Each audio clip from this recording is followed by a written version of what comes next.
ইমানের রাস্তায় গেলে কয় দুর্বল, আর নোংরামি করতে যায় মুশতাকের মতো 60 বছরে 18 বছরের তিশার মতো মেয়েকে বিয়ে করে, আর সমাজের ভিতরে নোংরামি করে বেড়ানোর মতো মুরব্বীর অভাব নাই। ঠিক কিনা জোরে কর? এই জন্য তো এই সমস্ত জিনিস দেখতে হয় আমাদের। আমি বিশ্বাস করি আপনারা যারা আছেন এখানে মুরব্বীরা, আজকে ঠিক মতো নামাজ আদায় করে না, সুন্নাত মানে না, চুলের দিকে তাকায় দেখবেন চতুর্দিকে টাক্কু, উপর দিকে চোখা, আছে না নাই? এ বাঞ্চারামপুরে নাই? প্যান্ট পরে, প্যান্টের ভিতরে 14 জায়গায় ছিঁড়া। গ্রাম্য মহিলা, বুড়া মানুষ বুঝে টুঝে না, বাবা কোন জায়গায় হুন্ডা অ্যাক্সিডেন্ট করছিস? কিসের হুন্ডা? হুন্ডা চালাস, কোন জায়গায় মনে অ্যাক্সিডেন্ট করছো সুন্দর হোমনার রোড দেখা। আরে না, তাহলে ছিঁড়া কেন? এটা ছিঁড়া না কালি কাকি, এটা হলো স্টাইল। পাশার মধ্যে ছিঁড়া, এটা বলে স্টাইল। রানের ছিঁড়া, এটা বলে স্টাইল। তো মায়ে কয়, আরে বেটা এই ছিঁড়া আর উলঙ্গপনা যদি আধুনিকতা হয়, আমার গরু ছাগল তো তার চাইতে বেশি আধুনিক। কথা বলে না? আওয়াজ এমন ভাবে দিবেন যেন দূর থেকে মনে হয় এই জায়গায় কোনো জিহাদের ময়দানে রূপান্তরিত হয়ে গেছে। যতক্ষণ আমি আছি, যতক্ষণ আপনারা আছেন, মুজাহিদের মতো আওয়াজ দিবেন। পারবেন ইনশাআল্লাহ? আরো জোরে বলেন, পারবেন ইনশাআল্লাহ? এই জায়গাটাকে কোনো মতেই বিড়ালের আওয়াজ দিয়ে রাখবেন না।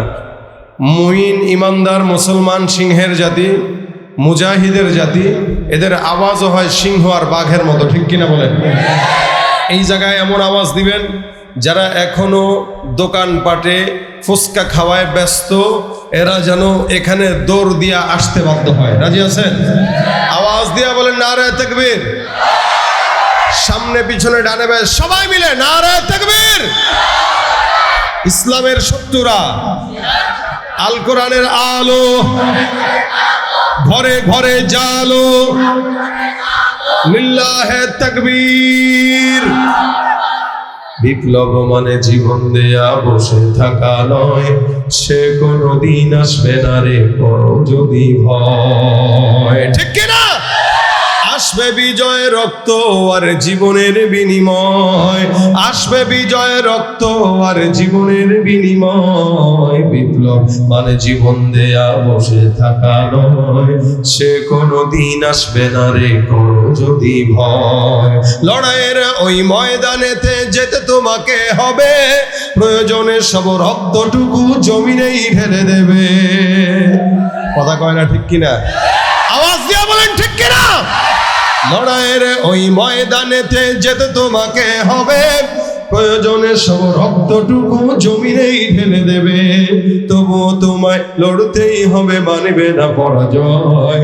তবুও তোমায় লড়তেই হবে, মানিবে না পরাজয়। বিপ্লব মানে জীবন দেয়া বসে থাকা নয়, সে কোনদিন আসবে না রে করো যদি ভয়। কাকে ভয় করবো? জবানটা খুলে বলেন, কাকে? এই যে আপনাদেরকে বারবার বলতেছি, আপনারা বিরক্ত হইতেছেন। আমি বিশ্বাস করি আপনারাও জানেন, এই মাহফিল ছাড়া সাধারণত জিকির, আজকার, সুবহানাল্লাহ, আলহামদুলিল্লাহ আমাদের জবান দিয়ে বের হয় না। কারণ আমরা আমাদের সময়কে, অধিক সময়কে চায়ের দোকানেই নষ্ট করতে পছন্দ করি। এ কারণে আমাদের দেশে মসজিদের চাইতে ভিড় হয় বাজারে, মসজিদের চাইতে ভিড় হয় পহেলা নববর্ষের অনুষ্ঠানে। আবার পহেলা নববর্ষকে ডাক দেওয়ার সিস্টেমটা আপনারা দেখেছেন না? কিভাবে ডাক দেয়? শুভ নববর্ষ, এভাবে ডাক দেয়। মানে সব কল্যাণকে সে ডাক দিয়া ঘরে নিয়ে আসতেছে। কিন্তু আল্লাহর ঘর মসজিদে এভাবে যদি ডাকা হয়, ও নিজেও যায় না, ওর 14 গোষ্ঠীও কোনোদিন যায় নাই, কিন্তু নামের শুরুতে মুসলমান আছে। অধিকাংশ ইমানদার মুসলমানেরা নিজেকে মুসলমান দাবি করে, ইমানদার দাবি করে। আল্লাহর কসম, এরা দাবি করে, কিন্তু আল্লাহ পাক রব্বুল আলামিন বলেন, আমিনান নাসি মান ইয়াকুলু আমান্না বিল্লাহি ওয়া বিল ইয়াউমিল আখির ওয়া মা হুম বিমুমিনিন। যতই দাবি করুক, ইমানদারের খাতায় যতই নিজেকে দাবি করুক, নামাজ নাই, রোজা নাই, পর্দা নাই, পশিদা নাই, জিকির নাই, এরা দাবি করতে পারে কিন্তু হতে পারে না। চায়ের দোকানে বসা মানুষের গীবত, শিকায়াত, পরনিন্দা যা আছে গুনাহের আসবাব, আমরা এগুলোই করি। অন্তত মাহফিলে আসার মাধ্যমে আমাদের আল্লাহর নামটা একটু নেওয়া হয়। এই যে আল্লাহর নামটা নিলেন, আল্লাহ খুশি হয় না বেজার হয়? খুব বেশি না কম? যারা বাহিরে দাঁড়ানো আছে তাদের জন্য বলি, এরা মনে করছে দূর থেকে তো দেখতেছি, হক আদায় হইতেছে। আচ্ছা বলেন তো, প্রশ্ন করি আপনাদেরকে, মুরগি ডিম দেয় তো নাকি? আপনাদের এলাকায় দেয় না? দেশি মুরগি আছে? এখন তো দেশি মুরগির ডিম পাওয়া যায় না, খুব কম। তার মানে দেশি মুরগির ডিম পাড়া বন্ধ করে দিছে না? পারে ওইটা বাজারে যায়, তারপরে বিভিন্নভাবেই 2 নাম্বারই চলে আর কি আমাদের দেশে। যাই হোক, আমার কথা এটা না, কথা হইলো দেশি মুরগি ডিম পারুক বা ফার্মের মুরগি ডিম পারুক বা যে মুরগি ডিম পারুক, ডিম পাড়ার পরে এটা বাচ্চা ফোটানোর জন্য তা দিতে হয়। তার মানে তা দেওয়ার সিস্টেমটা কি? হ্যাঁ, মুরগির নিচে থাকে ডিম। আচ্ছা, এই ডিমটাকে যদি আপনি বাহিরে রেখে দেন আর মুরগি যদি বলেন তুই এনে বসে থাক, কিছু নাই তলে, এই ডিমে বাচ্চা হবে? এই ডিমটা 1 সপ্তাহ রেখে দিবেন, এটা পচবে, এটা নষ্ট হবে, বাচ্চা দিবে না। আমার মা বাবা গ্রামে থাকে, তো গত কয়েকদিন আগে যে দেখি রাজহাঁস পালে, রাজহাঁসের ডিম হইছে। আম্মা বলতেছে তোরে একটা জিনিস দেখাই, দেখা যায়। তো দেখাইতে নিয়ে গেছে, এই যে দেখ 1.5 মাস হয়ে গেছে রাজহাঁস বসে রয়েছে, উঠেও না, নড়েও না, সরেও না। এই বাচ্চা বের করার জন্য সে এভাবেই 4-5টা ডিম তলে নিয়ে বসে রয়েছে। ও খাবারের দরকার হইলে খাবার সামনে দিয়ে খায়, কিন্তু উঠে না। বাচ্চা ফুটাইতে কত কষ্ট। কিন্তু শর্ত হইল কি, হাঁসের তলে ডিমটা রাখা লাগে, মুরগির নিচে ডিমটাকে রাখা লাগে। যতক্ষণ মুরগির নিচে, হাঁসের নিচে ডিম থাকবে তো ততক্ষণ বাচ্চা ফুটবে। আর যদি হাঁস এমনি বসা থাকে, মুরগি এমনি বসা থাকে, ডিম যদি বাইরে থাকে, বাচ্চা ফুটবে না, নষ্ট হবে। ঠিক তেমনই ভাবে আল্লাহ রাসূল সাল্লাল্লাহু আলাইহি সাল্লাম বলেন, হাফফাতহুমুল মালাইকা। এই যে মজমাটা, দ্বীনি মজমাটাকে আল্লাহ পাক আসমানের ফেরেশতাদেরকে দিয়া ঘেরাও করে রেখেছেন। সুবহানাল্লাহ কইবেন না? আসমানের ফেরেশতাদেরকে দিয়ে আল্লাহ পাক ঘেরাও করে রেখেছেন। যতক্ষণ এই ঘেরার ভিতরে বান্দা থাকবে, নাযালাত আলাইহিমুস সাকিনা, আসমান থেকে এই জায়গার উপরে রহমত নাযিল হবে। সুবহানাল্লাহ কয়না রে? কোন জায়গায় রহমত হবে? যতটুকু ঘেরাও আছে, যতটুকু ঘেরাও আছে। তার মানে এই ঘেরাওয়ের মধ্যে যদি কেউ বসে, রহমত তার উপরেই আসবে। যারা বাইরে থাকবে এরা পচবে, রহমত পাওয়ার আশা করা যাবে না। ঠিক কিনা বলে? এই জন্য আমি যাদেরকে দেখতেছি বাহিরে দাঁড়ায় দাঁড়ায় তামাশা দেখতেছে, আমার চেহারা দূর থেকে আমার চেহারা বোঝা যাবে না। চেহারা দেখতে হইলে কাছে আসতে হবে। প্রত্যেকটা ছেলেবেলে ভিতরে ঢুকবে। যারা মাহফিলের সৌন্দর্যমণ্ডিত রক্ষার জন্য যে সমস্ত যুবক আছে, আমি তো যুবকদেরকেই দেখি না। যুব সমাজের মাহফিলে যুবক থাকবে মিনিমাম 20টা, হাতের মধ্যে লাঠি থাকবে, গালের মধ্যে বাঁশি থাকবে, দাঁড়ায় থাকবে তো পাছার মধ্যে বাড়ি দিয়ে ভিতরে ঢুকায় দিবে। কি বলেন, ঠিক না? দাঁড়ায় থাকার সুযোগ হয় কেমনে? তবে আমরা এদের এই সমস্ত ভুল ভ্রান্তি ক্ষমার দৃষ্টিতে দেখি, কারণ মাহফিলে লেখাই আছে প্রথম মাহফিল। এরপরেও এটা সিজনের না, আনসিজনের মাহফিল। এই সময় গরমের সময় মাহফিল হবার কথা না, এরপরেও হইতেছে। যুবকরা যে করছে সাহস করে, আল্লাহ পাক এদেরকে হিম্মত বাড়ায় দেখ, বলেন আমিন। এই প্রত্যেকটা যুবককে আল্লাহ দ্বীনের খাদেম বানায় দেখ, বলেন আমিন। এজন্য যারা বাইরে আছে, দয়া করে ভিতরে ঢুকে যাও যদি রহমত আল্লাহর থেকে নিতে চাও। কারণ আল্লাহ পাক নিজে বলেছেন, আল্লাহর হাবিব বলেছেন, নাযালাত আলাইহিমুস সাকিনা, আল্লাহ পাক এখান থেকে, আসমান থেকে বরকত আর রহমত নাজিল করবে। এই শেষ পর্যন্ত যেন আল্লাহ পাক আমাদেরকে বসে দ্বীনি কিছু মুযাকারা শুনে আমল করার তৌফিক দান করে, বলেন আমিন। আচ্ছা, জবান খুলে বলেন তো আমরা কোন নবীর উম্মত? হযরত মুহাম্মদ রাসূলুল্লাহ সাল্লাল্লাহু আলাইহি ওয়াসাল্লাম আখিরি নবীর উম্মত। শুধু আখিরি না, আউয়াল নবীর উম্মত। এই নবী যেমন শেষ নবী, এই নবী শুরুরও নবী। রাসূল সাল্লাল্লাহু আলাইহি ওয়াসাল্লামকে আল্লাহ পাক আখিরি নবী হিসেবে প্রেরণ করেছেন। শুধু আখিরি নয়, রাসূল বলেন আনা নবিয়ুল আউয়ালিন ওয়াল আখিরিন, আমি জমিনের শুরুর নবী, আমি জমিনের শেষের নবী। আমার আগে না ছিল কোনো নবী, আমার পরেও না কোনো নবী আসবে। আমার আগেও ছিল না, পরেও ছিল না। রাসূল সাল্লাল্লাহু আলাইহি ওয়াসাল্লামের আগে কোনো নবী আসেও নাই, রাসূলের বিদায়ের পরে কোনো নবী আসবেও না। এই নবীর উম্মত হয়ে আমরা সবাই গর্বিত। ওই নবীর উম্মত হয়ে আমরা সবাই দুনিয়ার জমিনে আল্লাহর দরবারে দামি। সমগ্র বিশ্বের ভিতরে সব নবীর উম্মতের চেয়ে আমাদের দাম আল্লাহ পাক রব্বুল আলামিন বেশি দিয়েছেন। যার কারণে রাসূল করিম সাল্লাল্লাহু আলাইহি ওয়াসাল্লাম বলেন, এই জমিনে সব নবীর উম্মতরা জান্নাতে ঢোকার আগে আখিরি নবীর উম্মত, আমার উম্মতরা জান্নাতে ঢুকবে। সুবহানাল্লাহ। কত প্রকার রহমত আর বরকত আল্লাহ আমাদেরকে দিয়েছেন। সব নবীর উম্মতরা সিরিয়াল ধরবে আল্লাহ পাক আপনাকে আমাকে আগে আগে জান্নাতে ঢুকায় দিবে। হ্যাঁ, যারা সিরিয়াল ধরছো পরে পরে ঢুকবে কারা আগে? বলে এরা না পরে আসছে, পরে আসলেও এদেরকেই আমি আল্লাহ সবচাইতে বেশি পছন্দ করি। রাসূল সাল্লাল্লাহু আলাইহি ওয়াসাল্লাম বলেন কিয়ামতের ময়দানে 120 কাতার উম্মত হবে। কয় কাতার ভাই? 120 কাতার উম্মত হবে। 120 কাতারের মধ্যে 40টা কাতার, আদম থেকে ঈসা পর্যন্ত যত নবী আসছেন সব নবীর উম্মতদের সংখ্যা 40। বাকি থাকলো কয় কাতার? হ্যাঁ, 60 কাতার। কয় কাতার? 80 কাতার। 40 হলো সব নবীর উম্মত, বাকি 80 কাতার।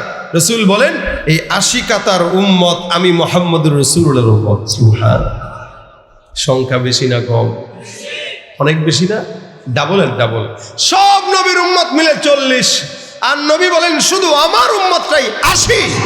সাহাবা আজমাইন বলেন হুজুর কিয়ামতের ময়দানে এদেরকে চিনবেন কি করে, বুঝবেন কি করে এরা আপনার উম্মত? রাসূল সাল্লাল্লাহু আলাইহি ওয়াসাল্লাম ডাক দিয়ে বলে একদম সোজা। কেন?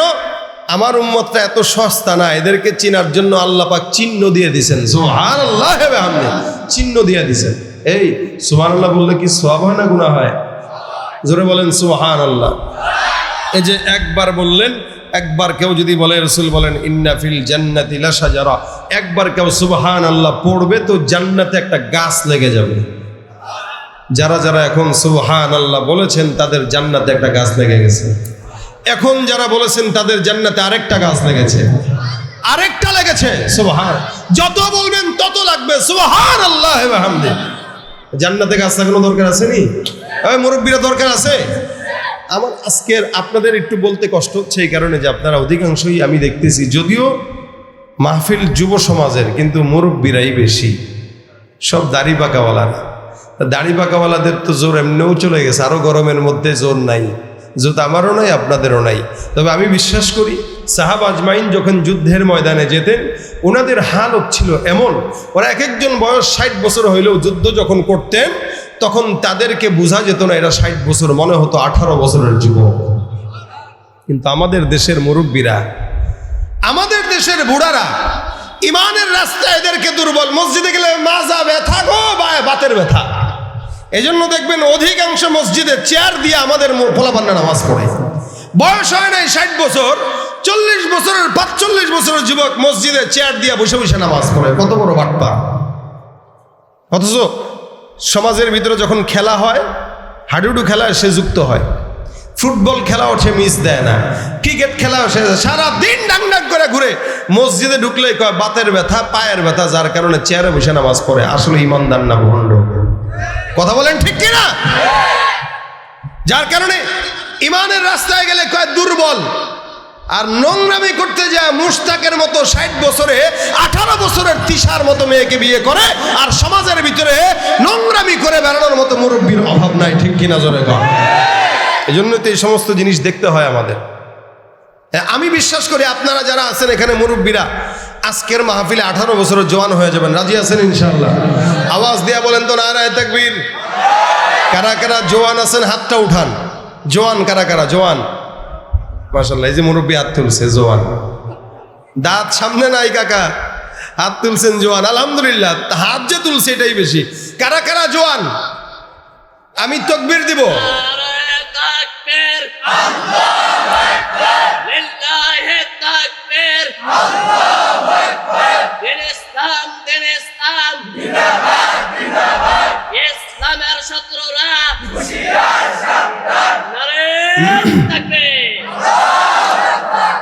আওয়াজ আর একটু শিখতে হবে, শিখাইতেছি আমি আপনাদেরকে, শুনেন।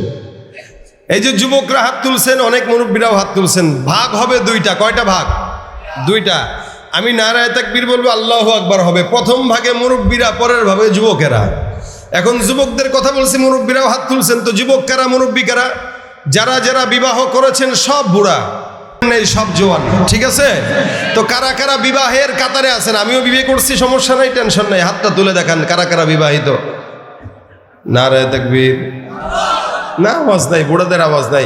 এই মুরব্বীরা আওয়াজ দিবেন মন খুলে, এমন আওয়াজ দিবেন যেন আগামীকাল আপনার বিয়ে করানো লাগে আরেকটা। নারায়ে তাকবীর। শুধু মুরব্বীরা, লিল্লাহে তাকবীর। এবার জওয়ানরা হাত তুলুক যারা বিয়ে করে নাই। হাত তুলো, ফকিররা হাত তুলো, মিসকিনরা হাত তুলো। বিয়ে করে নাই এখানে কমিটির যুবকরা আছে না? আলহামদুলিল্লাহ আছে। আওয়াজ হবে এদের চেয়ে বেশি এদের, ঠিক আছে? খালি কমিটি মাহফিল করলে আপনার মাহফিল বুঝতে হবে। আওয়াজ দিয়া নারে তাকবীর, আল কোরআনের আলো ঘরে ঘরে জালো, লিল্লাহে তাকবীর।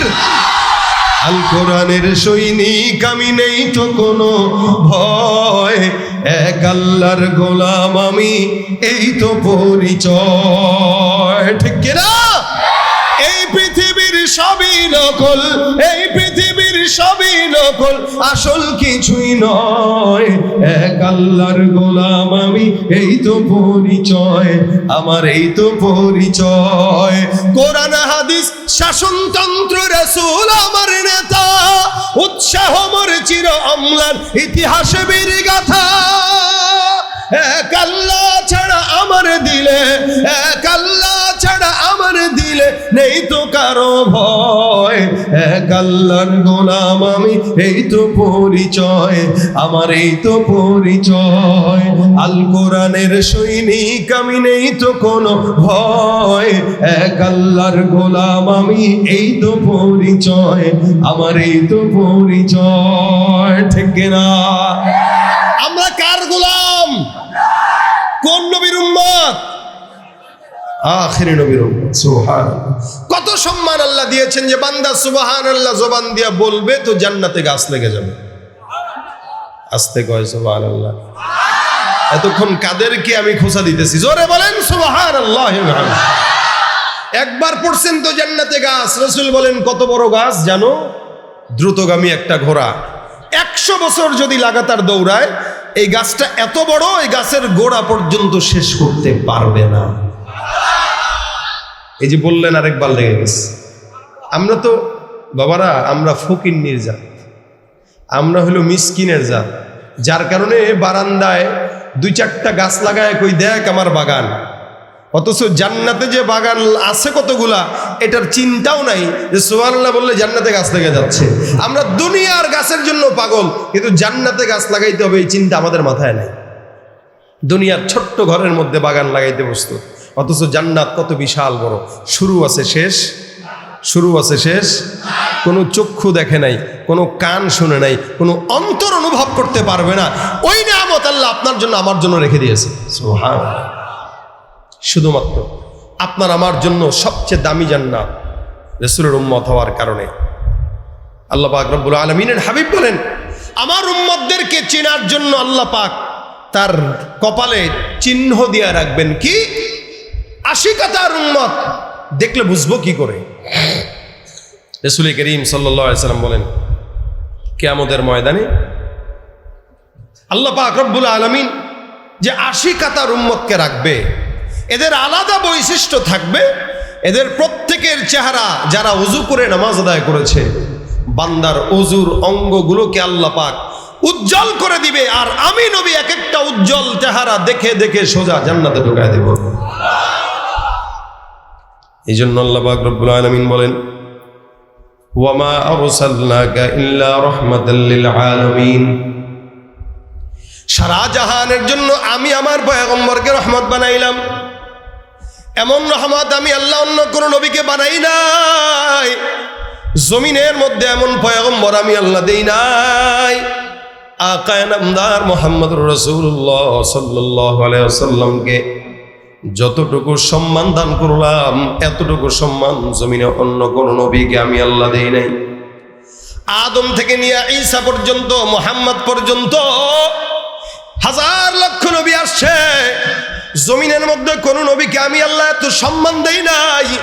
সব নবীর মর্যাদা তাদের জায়গায় বেশি, কিন্তু আমি আল্লাহ পাক রব্বুল আলামিন সবচাইতে বেশি মর্যাদা দিলাম মুহাম্মদুর রাসূলুল্লাহ সাল্লাল্লাহু আলাইহি ওয়াসাল্লাম। এই যে রাসূল শব্দ বলার সঙ্গে সঙ্গে সাল্লাল্লাহু বলছেন, এটা আমার পয়গম্বরের মর্যাদা। আল্লাহর নবী বলেন, কোন বান্দা যদি আমি পয়গম্বরের নাম শুনলো কিন্তু সাল্লাল্লাহু আলাইহি ওয়াসাল্লাম পড়ে নাই, আল্লাহ পাকের রহমত নয়, ওই বান্দার উপরে আল্লাহর লানত আর গজব পড়বে। রাসূলের নাম শোনার সঙ্গে সঙ্গে আল্লাহ পাক রব্বুল আলামিনের বান্দার উপরে ওয়াজিব হয়ে যায় দুরূদ পড়া। এটা আমার পয়গম্বরের এত সম্মান। আল্লাহ পাক রব্বুল আলামিন বলে, আদমকে আমি আল্লাহ পাক জমিনের মধ্যে নবী হিসেবে প্রেরণ করলাম। আদমকে কোরআনের যত জায়গায় ডাকলাম, সব জায়গায় আমি আল্লাহ আদমকে নাম ধরে ধরে ডাকলাম। আদমকে আমি আল্লাহ কোনো জায়গায় নবী বলে ডাকি নাই, আদম বলে ডেকেছি। যার কারণে কোরআনের মধ্যে আল্লাহ পাক ডাক দেয়া বলেন, ইয়া আদম উসকুন আনতা ওয়া যাওজুকাল জান্নাহ।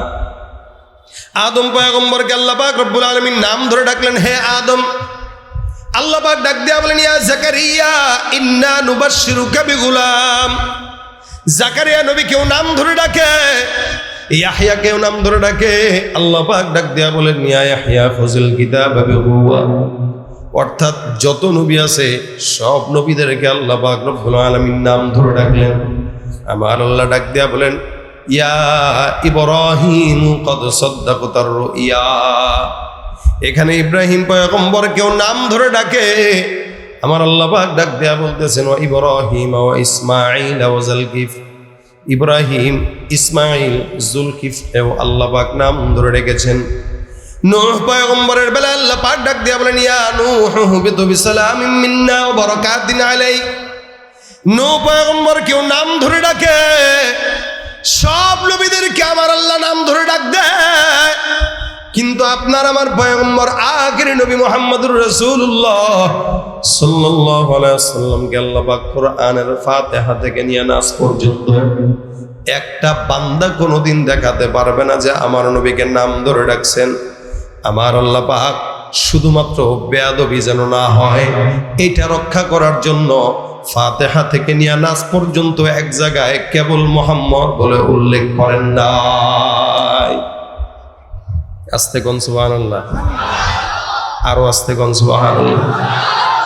সব নবীদেরকে আল্লাহ পাক নাম ধরে ডাকলেন। আদম, দানিয়া, ঈসা, মূসা, জাকারিয়া, ইয়াহইয়া, ইয়াকুব, ইসমাঈল, ইব্রাহিম, সব নবীদেরকে নাম ধরে ডাকে। মুহাম্মদকে মুহাম্মদ বলে ডাকে না। আমার আল্লাহ পাক রব্বুল আলামিন অন্য নবীদেরকে নাম ধরে ডাকলেও মুহাম্মদুর রাসূলুল্লাহ সাল্লাল্লাহু আলাইহি ওয়াসাল্লামকে আল্লাহ পাক যখন ডাকার প্রয়োজনীয়তা অনুভব করল, আমার আল্লাহ পাক কোরআনের ভাষায় ডাক দেয়া বলেন, ইয়া আইয়ুহান নবী।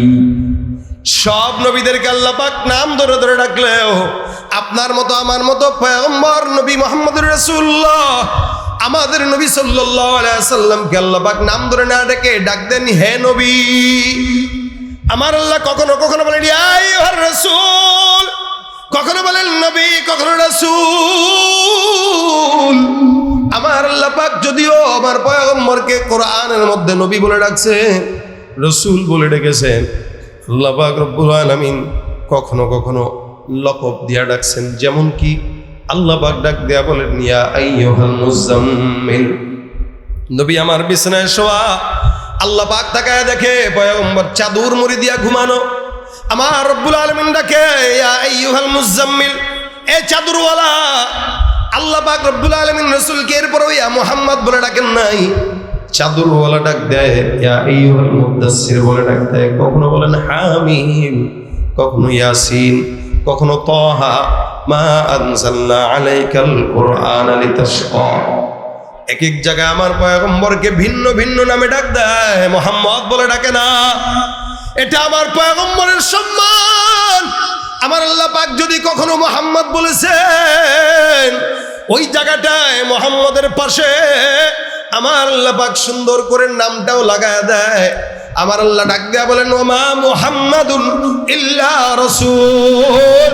মুহাম্মদ তো নয়, তিনি হলেন আল্লাহর রাসূল। মুহাম্মদ নয়, তিনি কার রাসূল? কার রাসূল? আল্লাহর রাসূল। আল্লাহ বলেন, ওমা মুহাম্মাদুন ইল্লা রাসূল। মুহাম্মদ নয়, তিনি হলেন রাসূল। জায়গায় জায়গায় আল্লাহ পাক রব্বুল আলামিন বলেন, ইয়া আইয়ুহান নাস।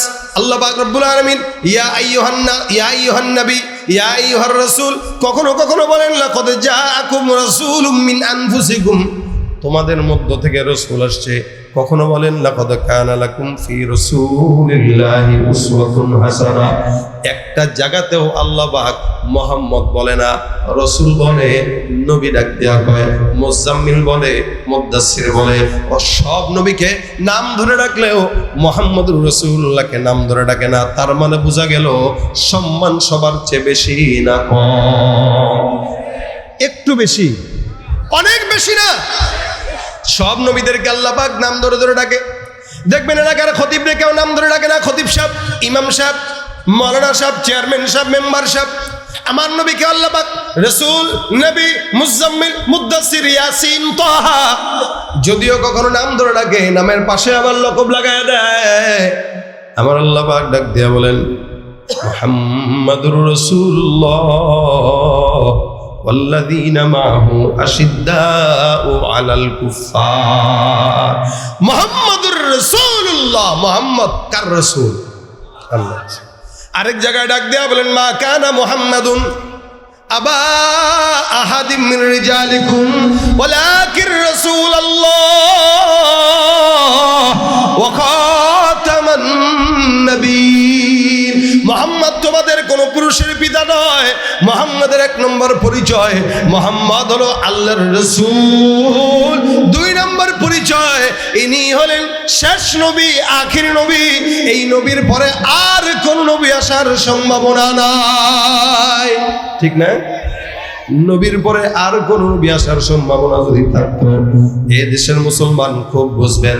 আপনি আমি সাধারণ মুসলমান, আমাদের ঈমান ধ্বংস করার জন্য এদেশে গোলাম আহমদ কাদিয়ানীরা আসরা নাই, খ্রিস্টানরা আসরা নাই, নাস্তিকরা আসরা নাই। আমার আল্লাহ স্পষ্ট জানায় দিয়েছেন, ওয়া খাতামান নবিয়্যিন, ইনি শেষ নবী, ইনি শেষ পয়গম্বর। এরপরে আর কোন নবী নাই। আল্লাহর নবী ডাক দেয়া বলেন, আমি হলাম শেষ নবী, আনা খাতামুন নবিয়্যিন লা নবিয়্যা বাদি। আমার পরে আর কোন নবী নাই। হ্যাঁ, যদি হইতো আমার পরের নবীটাই হইতো আমার সাহাবী ওমর। বাংলার জমিনে মুসলমানদের ঈমান ধ্বংস করার জন্য গোলাম আহমদ কাদিয়ানীরা গোপনে গোপনে ষড়যন্ত্র চালায়, প্রকাশ্যে ষড়যন্ত্র চালায়। আল্লাহর কসম, যারা আমার নবীর শেষ নবুয়তি মানে না, তারা মুসলমান দাবি করলেও মুসলমান হতে পারে না, তারা কাফের। ঠিক কিনা বলেন? কি হবে শেষ নবীজির উম্মত বলে দাবি করে, যদি ওই নবীর চেয়ার কাদিয়ানীরা দখল করে? কি হবে শেষ নবীজির উম্মত বলে দাবি করে, যদি ওই নবীর চেয়ার কাদিয়ানীরা দখল করে? নবীজির জন্য যদি রক্তের বহে নদী, নবীজির জন্য যদি রক্তের বহে নদী, তবুও হটব না এই দাবি থেকে। ঠিক কিনা? কি হবে বেঁচে থেকে অযথা বিদ্যা শিখে, যদি না গড়তে পারি শোষণবিহীন সমাজটাকে? কি হবে আলেম হয়ে ইমাম সেজে সমাজেতে, পারো যদি সত্য কথা উচ্চ স্বরে না বলিতে? কি হবে আলেম হয়ে ইমাম সেজে সমাজেতে, পারো যদি সত্য কথা উচ্চ স্বরে না বলিতে? চাকরির ভয় করো যদি, ছেড়ে দাও ওই না গদি। চাকরির ভয় করো যদি, ছেড়ে দাও ওই না গদি। কি হবে ধোঁকা দিয়ে আল্লাহকে? কি হবে বেঁচে থেকে অযথা বিদ্যা শিখে, যদি না গড়তে পারি শোষণবিহীন সমাজটাকে? ঠিক কিনা? রাসূলের পরে আর কোন নবী আছে কিনা? আসবে কিনা? মির্জা গোলাম আহমদের সাথে একবার আতাউল্লাহ বুখারী রহমতুল্লাহ আলাইহি একটা বহস হইল। উনি ডাক দেয়া কয়, কি ব্যাপার বাটপার, তুই যে নবী দাবি করস, দলিল কি? মির্জা গোলাম আহমদ কাদিয়ানীকে জিজ্ঞাসা করতেছে, তুই যে নবী, এটার দলিল দেখা। এ ভণ্ড ডাক দেয়া কয়, আমি যে নবী এটার দলিল হইল আল্লাহ পাক কোরআনে বলেছেন, মিন বাদ ইসমুহু আহমদ। আমার পরে যে নবী কেবল চলে, শেষ নবী যে হবে তার নাম হবে আহমদ। আমার নামও আহমদ, কোরআনেও আছে আহমদ, আমি হলাম শেষ নবী। নাউজুবিল্লাহ বলা দরকার নেই নাকি? কথা বুঝতেছেন না আপনারা? গোলাম আহমদ বলতেছে, গোলামবাদ মির্জাবাদ, আহমদ দিয়ে আমি নবী। আতাউল্লাহ বুখারী রহমতুল্লাহ আলাইহি বলেন, তুই মির্জাও বাদ দিলি, গোলামও বাদ দিলি, আহমদ রেখা তুই যদি নবী হইতে পারোস। আমার নাম আতাউল্লাহ, আমি আতাটা বাদ দিয়া আল্লাহ হয়ে বলতেছি, তোর মতো ভণ্ডরে আমি নবী বানাই না। কথা ঠিক আছে নি? কথা ক্লিয়ার নাকি? নবীর পরে আর নবী কোন আসবে? এটার স্বীকারোক্তি দিয়েছেন কে? আল্লাহ। আমার আল্লাহ ডাক দিয়া বলেন ও খাতামান নবিয়্যিন, আমার কথা হইলো একটা জায়গাতে আল্লাহ পাক রব্বুল আলামিন পয়গম্বরকে নাম ধরে ডাকে নাই, সব জায়গাতে লকব দিয়ে ডাকে। এ মুসলমান, শুধু তাই নয়, ইমানদারকে আল্লাহ পাক আদেশ দেয়া দেয় আইয়ুহাল্লাযীনা আমানু লা তাজআলু দুআআর রাসূল বাইনাকুম কাদুআই বা'দিকুম বা'দা। আমার আল্লাহ ডাক দিয়া বলে হে মুমিনের দল, এক দল একজনকে যেমনে তোমরা ডাক দাও, একজন একজনকে যেভাবে নাম ধরে তোমরা ডাক দাও, খবরদার আখিরি জমানার নবীকে এমনি নাম ধরে ডাকো না। যদি কাউকে ডাকতে হয়, নবীকে ডাকতে হয়, নবী বলে ডাক দাও, রসুল বলে ডাক দাও। যেভাবে সোহাগ ভাই, আব্দুল্লাহ ভাই, আব্দুর রহমান ভাই, অমুক ভাই, তমুক ভাই, আমার পয়গম্বরকে খবরদার নাম ধরে ডাকা যাবে না। এত সম্মান আল্লাহ পাক, মর্যাদা এত দান করলেন, যার কারণে একটা জায়গাতেও বেয়াদবি যেন না হয়, নাম উল্লেখ করেন নাই। আচ্ছা, আপনাদেরকে প্রশ্ন করি, বলুন তো, আমার আল্লাহ পাক রব্বুল আলামিনের কোনো নামাজ পড়া লাগে নাকি? কথা বলে না।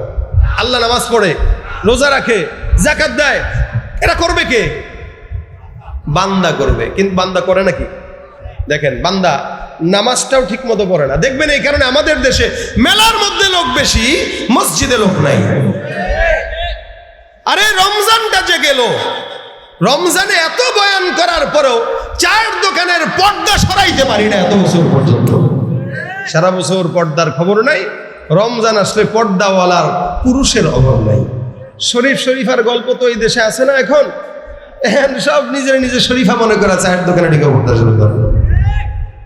নামাজের কথা বললে হেসে দিয়া কইবে হুজুর প্যান্টে সমস্যা। কেউ আছে না? কিসে সমস্যা? প্যান্টে, লুঙ্গিতে সমস্যা।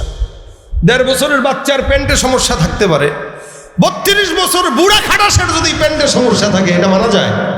এর বয়কে প্যান্টে সমস্যা। এই প্যান্টে কি করছো? মুছছি। তার মানে প্যান্টে শিশু করে পানি নেয় নাই, ঠিক না?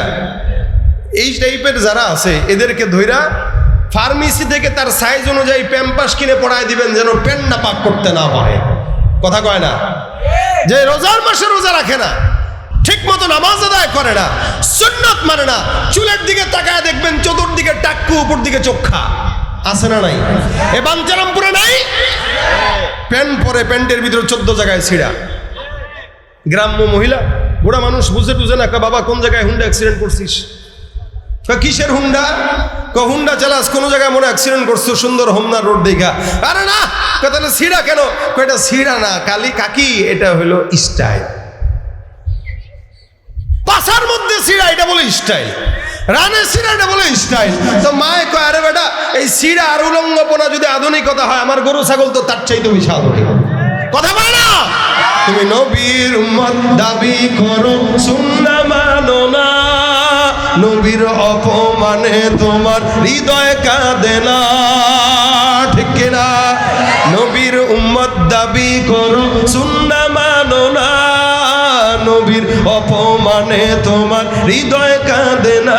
তুমি বিজাতীয় সংস্কৃতিতে শোভেছ পরাণ, তুমি কেমন মুসলমান, তুমি কেমন মুসলমান? নামাজের সাথে নাই পরিচয়, মানো না কোরআন, নামাজের সাথে নাই পরিচয়, মানো না কোরআন। কেমন মুসলমান, তুমি কেমন মুসলমান? মুসলমান নামের নাম নাকি কামের নাম? জোরে বলেন, নামের নাম নাকি কামের নাম? কামের নাম। সামি'না ওয়া আতা'না, যার শুনবো তাই মানবো, মানবো, এটা ইমানদারের কাজ। উম্মত দাবি করলাম, নিজেকে রাসূলের উম্মত দাবি করলাম, নামাজ পড়লাম না, রোজা রাখলাম না, যাকাত দিলাম না, হজ করলাম না।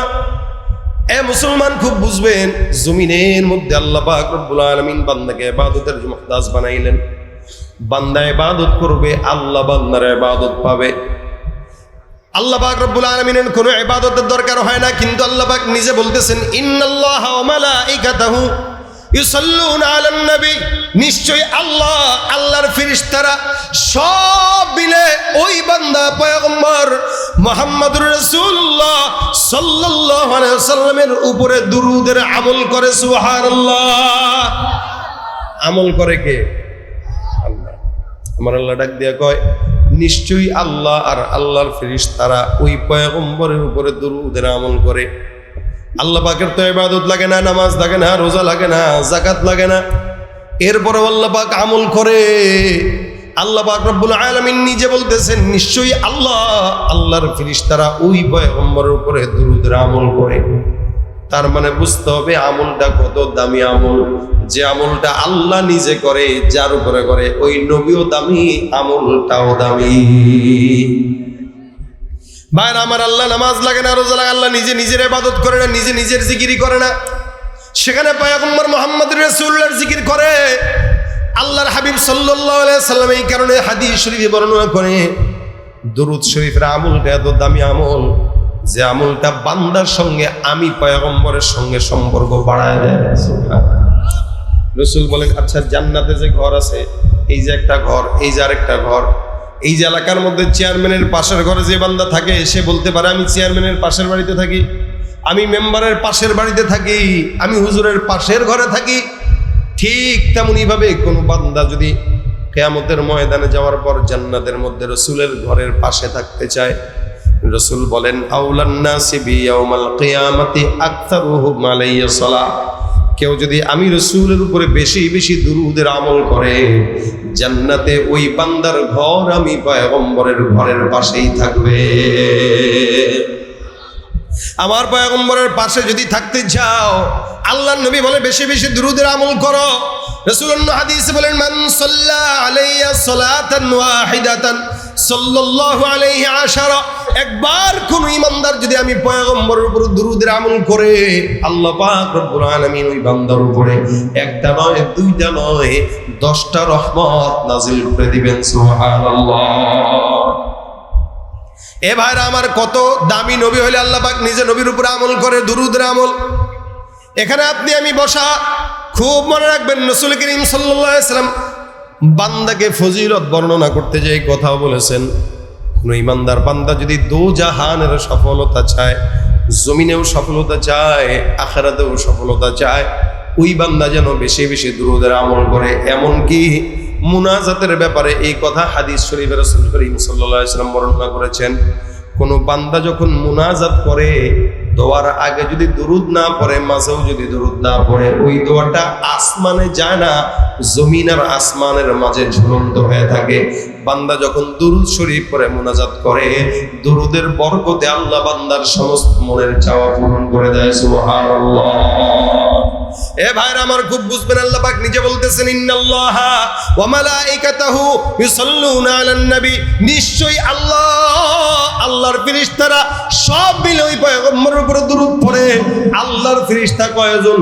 বলে 70 জন, 70,000 জন, নাকি 70 কোটি জন, নাকি 5 কোটি জন, নাকি 10 কোটি জন? না না, আসমানের ফেরেশতা, আল্লাহর ফেরেশতা একটা বান্দারও গণনা করার মতো ক্ষমতা নেই। উদাহরণ দিলে বুঝবেন কত ফেরেশতা। জমিনে একটা ঘর আছে বাইতুল্লাহ, এই বাইতুল্লাহ ঘরটা বান্দারা তওয়াফ করে। কোন বান্দা যদি চায় একবারের জায়গায় 14 বার তওয়াফ করতে পারে। বাইতুল্লাহ ঠিক বরাবর উপরে একটা ঘর আছে বাইতুল মামুর। আল্লাহ রাসূল বলেন, ওই বাইতুল মামুরকে যদি আসমান থেকে ফেলে দেওয়া হয়, একদম বরাবর বাইতুল্লাহর উপরে বসে যাবে। জমিনের ঘরটা বাইতুল্লাহটা তওয়াফ করে ইনসান, আসমানের ঘরটা তওয়াফ করে ফেরেশতা। রাসূল সাল্লাল্লাহু আলাইহি ওয়াসাল্লাম বলেন, জমিনের ঘর যত মন চায় তত তওয়াফ করো, এ মুসলমান কোনো ধরা বাঁধা নিষেধ নাই। কিন্তু বাইতুল মামুর যারা তওয়াফ করে তারা আল্লাহর ফেরেশতা। আল্লাহ পাকের জমিনে এত কোটি কোটি কোটি কোটি ফেরেশতা আল্লাহ নিযুক্ত করে রাখছে। ওই বাইতুল মামুর একবারে তওয়াফ করে 70,000 ফেরেশতা। এই 70,000 ফেরেশতা যখন একবার তওয়াফ করে, আর জিন্দেগিতে কোনোদিন ওই তওয়াফ করার সুযোগ আর পায় না। তার মানে কত কোটি কোটি ফেরেশতা একবার তওয়াফ করে গেল, আর কোশ্চিন গেলেও সে তওয়াফ করার সুযোগ মিলবে না, সিরিয়ালি আসবে না। তাহলে বুঝেন কত ফেরেশতা।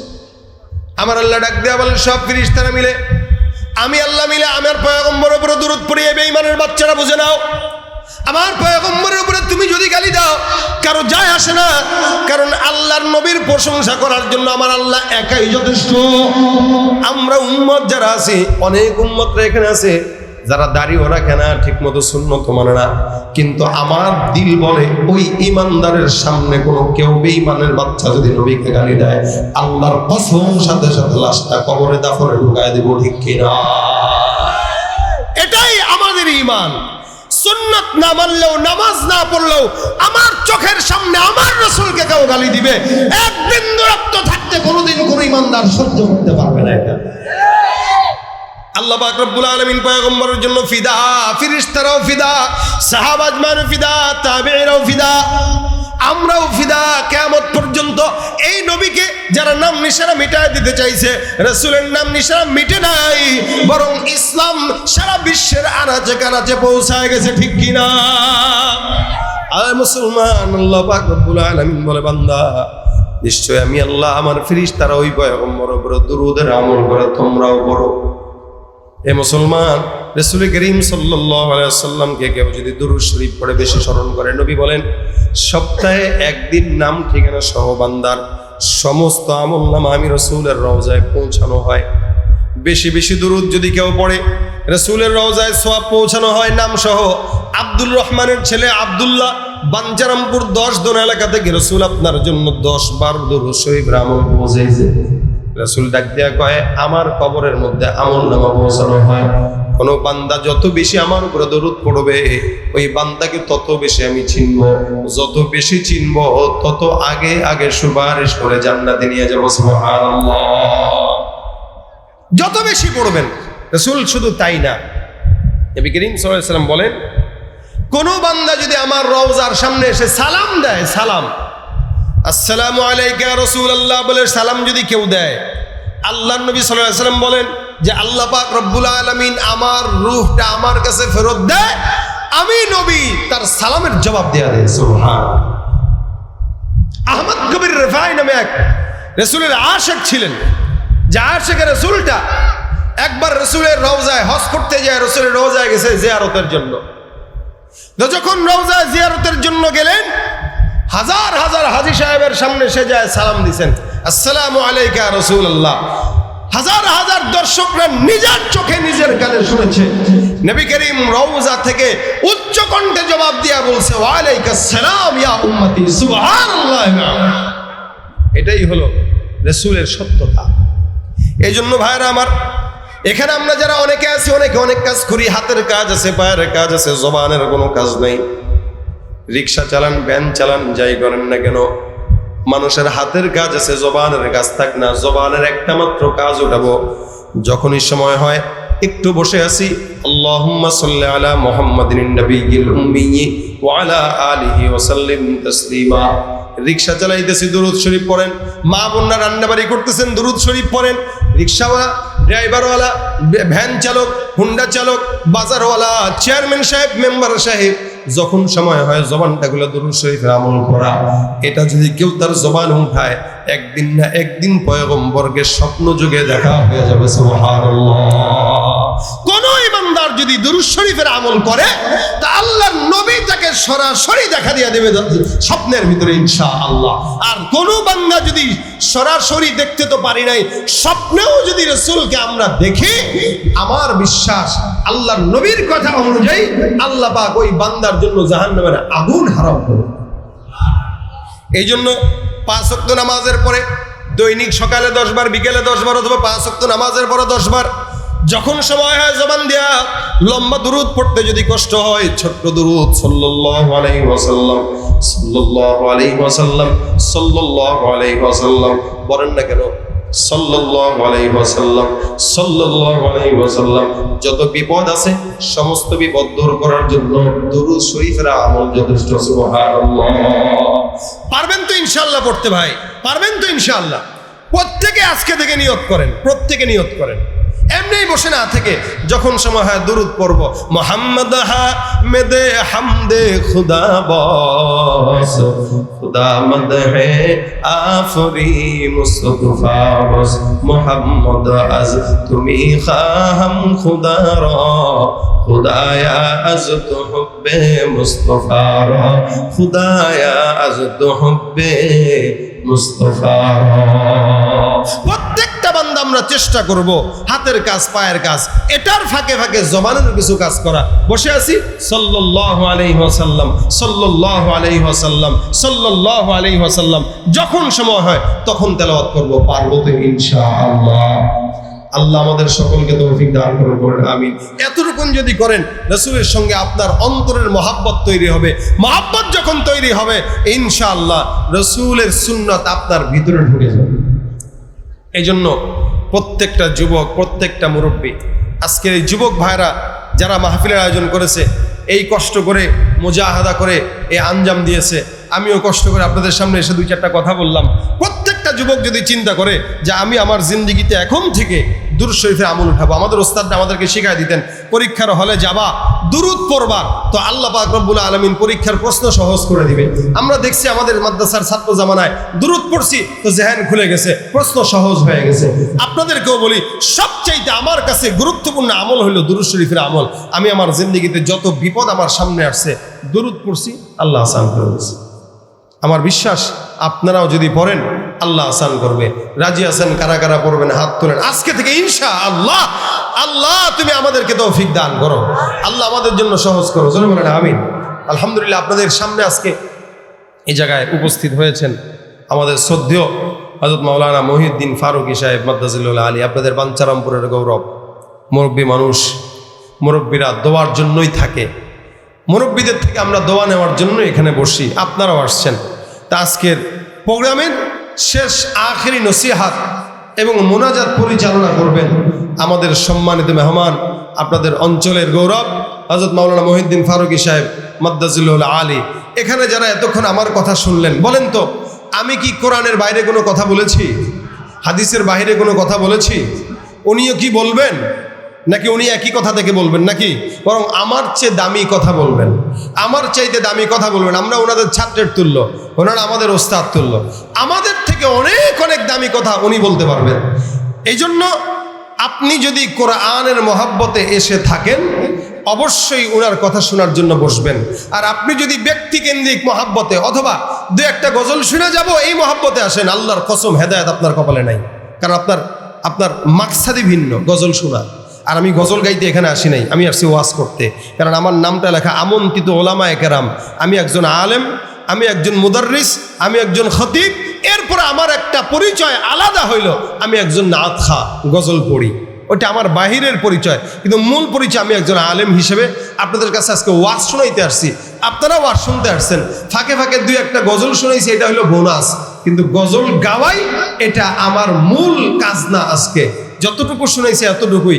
যদি এটাই মূল মাকসাদ হয়, তাহলে আপনাদের মূল মাকসাদ ফৌত হয়ে যাবে। কেন? মাহফিল করা হলে হেদায়েতের জন্য। কিন্তু এখান থেকে যদি কান সুখের জন্য দুই চারটা গজল শুনবেন, চলে যাবেন, তাহলে হেদায়েত হবে না। আগের দিন নামাজ পড়েন নাই, পরের দিনও পড়বেন না। আর যে কথাগুলো বলছি এগুলো আমলের নিয়তে শুনবেন, হেদায়েতও হবে, আমলও হবে, মাহফিল নাজাতের ওসিলাও হবে। এ কারণে আমি যে কথাগুলো বলছি তার চাইতে দামি কথা বলবেন মহিউদ্দিন ফারুকী সাহেব। আপনারা ওনার কথা শুনতে রাজি আছেন ইনশাআল্লাহ? বসবেন তো ইনশাআল্লাহ? ওয়াদা করেন বসবেন। কারা কারা ওয়াদা করেন? ওয়াদা করছেন ইনশাআল্লাহ? যদি বসেন তাহলে আমি আপনাদেরকে শেষমেশ রসুলের শানে আরেকটা নাত শোনা যাব। বসবেন না? ওয়াদা করেন, জোরে বলেন ইনশাআল্লাহ। ইনশাআল্লাহ, ইনশাআল্লাহ। যদি এই ওয়াদার উপরে থাকে তাহলে আরেকটা নাতে রাসূল শোনাবো, শুনবেন? এই মিয়া বসেন, আরেকটা নাতে রাসূল শোনাবো। এই নাতে রাসূলটা আমার সাথে গাবেন। রাজি আছেন আপনারা? সবাই মিলে গাবেন। আওয়াজ আপনাদের হয় না, আপনারা মাহফিল বুঝেনই না। মাহফিলে বক্তা কথা বলার আগে শ্রোতাদের আওয়াজ দিতে হয়, ঠিক আছে? বক্তা এখান থেকে আলোচনার জন্য খালি করবে, আপনারা বুঝে যাবেন, আওয়াজ দিয়ে দিবেন। কিন্তু আপনাদেরকে খোসানি লাগে, খোসা কতক্ষণ চলে? আমার সঙ্গে আওয়াজ দিয়ে নারে তাকবীর। বিশ্ব নবীর অপমানে যদি না কাঁদে তোমার মন, মুসলিম নয় মুনাফিক তুমি নবীজির দুশমন। নবীর প্রেমে জীবন দেবে কে আছো নওজোয়ান, তাকবীর তুলে সিংহ শাবক হও তুমি আগুয়ান। ঠিক কি না? রাজি আছেন তো ইনশাআল্লাহ? তোমার বুকে ঈমানের বল, জবানে আল কুরআন, ভয় কাঁপে কাপড় উৎসব আর নরম শয়তান। জীবনের চেয়ে বুকে আছে বেশি নবীজির সম্মান, কেমনে তুমি থাকবে বসে হলে তার অপমান। তুমি সাজ্জা মুসলমান, আওয়াজ দিয়া, ঈমান তোমার ধন, নবীর প্রেমে জাগ্রত তুমি নির্ভীক। পারেন না আপনারা? এটা শুনছেন? আচ্ছা, কারা কারা শুনছেন হাতটা উঠান তো। সবাই তো শুনছেন, লজ্জা লাগে গাইতে না? লজ্জা লাগে গাইতে। নবীর শানে নাত গাইতে লজ্জা লাগে। পর্দা করেন, দিলেন, মুখ ঢাকেন। সব মহিলা মানুষ নিয়ে পড়ছে, আওয়াজ দিয়া বলেন, সাচ্চা মুসলমান ইমান তোমার ধন, নবীর প্রেমে জাগ্রত তুমি নির্ভীক বালবান। শ্রেষ্ঠ নবীর ব্যঙ্গ করে পাপিষ্ঠ আর বদনসিব, আমরা তাদের ঘৃণা জানাই ধিকে ধিকে ধিকে শতধিক। জাতিসংঘের কাজ কি তবে দর্শক হয়ে থাকবে চুপ, সাম্প্রদায়িক সম্প্রীতি আর যাচ্ছে ভেঙে পাচ্ছে লোক। আজকে যারা কুলাঙ্গারের পক্ষপাতী করছো সব, তোমরা কেহ ছাড় পাবে না, সত্য ধরা পড়বে ঠিক।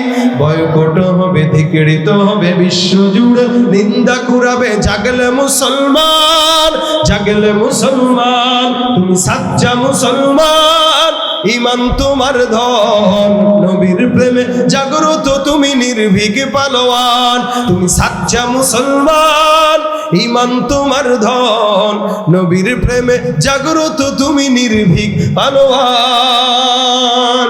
আল্লাহ পাক আমাদের সকলকে রাসূল সাল্লাল্লাহু আলাইহি ওয়াসাল্লামের উপরে দুরূদ শরীফের আমলটা করার তৌফিক দান করুন। ওমা আলাইনা ইল্লাল বালাগ। কেউ উঠবেন না, উঠলে আমি কষ্ট পাবো, হুজুরও কষ্ট পাবে। হলে সংক্ষেপে নসিহত করবেন, তারপরে মোনাজাত দিয়ে শেষ করবেন। ইনশাআল্লাহ শেষ পর্যন্ত বসবো। আসসালামু আলাইকুম ওয়া রাহমাতুল্লাহি ওয়া বারাকাতুহু।